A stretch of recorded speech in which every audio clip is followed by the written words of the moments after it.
In your life, there are those individuals that are bigger than life. So Julious comes into that category for me as I look at my own father, who was bigger than life for me. So the two of them at the very early stages of our country's birth. I was a child at the time, but my recollection of Sir Julious was one of those people that played a significant role, but who was a good, kind friend to my father.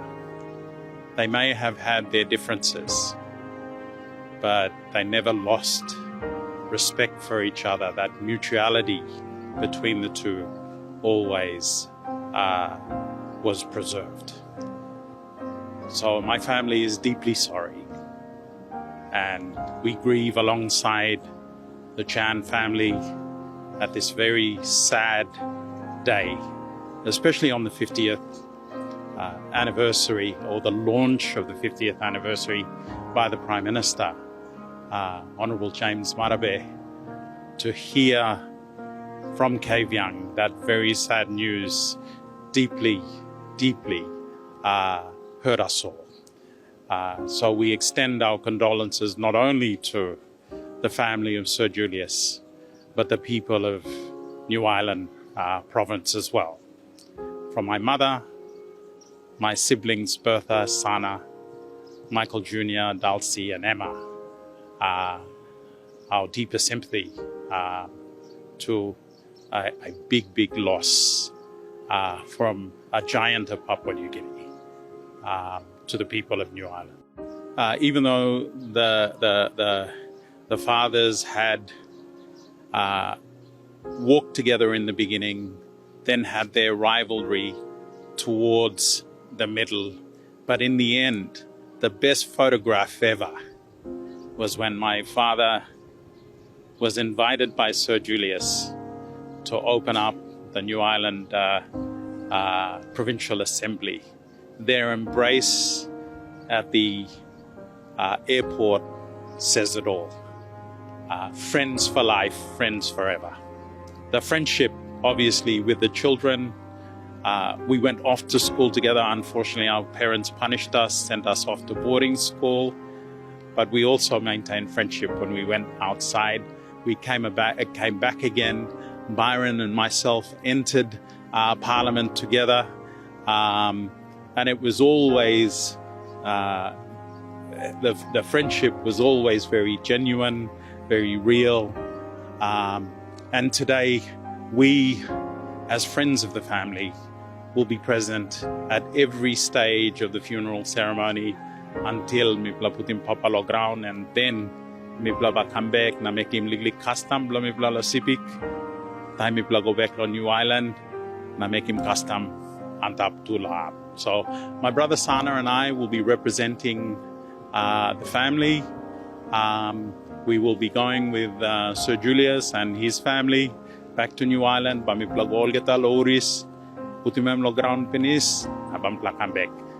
Manu sa ti ogbat wande papablum plan, mi plabo no na los ting ting la. The best thing that I will remember Sir Julious is, alongside him and other greats like Sir John Momus, who's still with us, Sir John Guys, who's left us, like my old man who's left us. They've left us fantastic laws. One of the best constitutions, and perhaps a constitution that I'm very familiar with, and that's why I say it's one of the best, so forgive my prejudice. Sir Julious and Sir Micheal and other greats laid the foundations to a nation. All the institutions of state, the parliament, the judiciary, the legislature, the public service, the Bank of Papua New Guinea, the Kina, the Toya, were all put together by these great men, the police, the military. They set the foundations of a country, and it is for us young people today to make sure that we don't erode any of what their intent and purpose was. To erode those institutions of state would be wrong. Ours is to preserve and make better as we move forward. Their biggest achievement, I think, was at the beginning of independence, when they laid the foundation under tumultuous conditions. Those conditions would have been the fight of prejudice and colonialism. Those two Papua New Guineans, who would have been commonly known as natives at that time, were able to stand shoulder to shoulder with a colonial master, if you like, and then demand and determine the kind of future that they wish and aspire for us to enjoy. We may not have reached that, but it is not for them to deliver that. It is for our generation today, our generation of leaders in politics, in business, in community, in churches. It is for us to deliver that. So Julious, Sir Micheal, and many other giants in this space, we will only walk in their shadows, follow their footsteps to make sure that Papua New Guinea is a better country for tomorrow.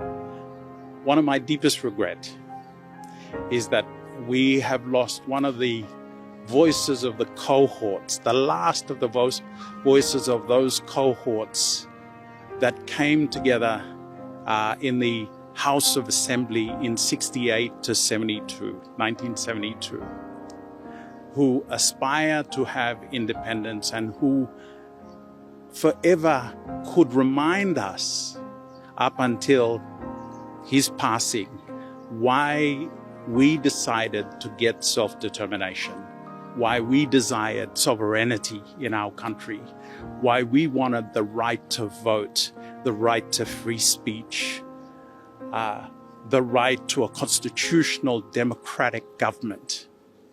That voice, unfortunately, is silenced by the good Lord saying it is time for him to move on. But it is for young Papua New Guineans today to carry that mantle and to remind ourselves, and especially all those in elected office and in the public service, that we desire to be prosperous, we desire to enjoy a better Papua New Guinea, we desire for better things in our life. So Julious, Sir Micheal, John Momus, Gavera Rea, John Guys laid those all-important foundations that would allow us to do that. It is for us to make it better.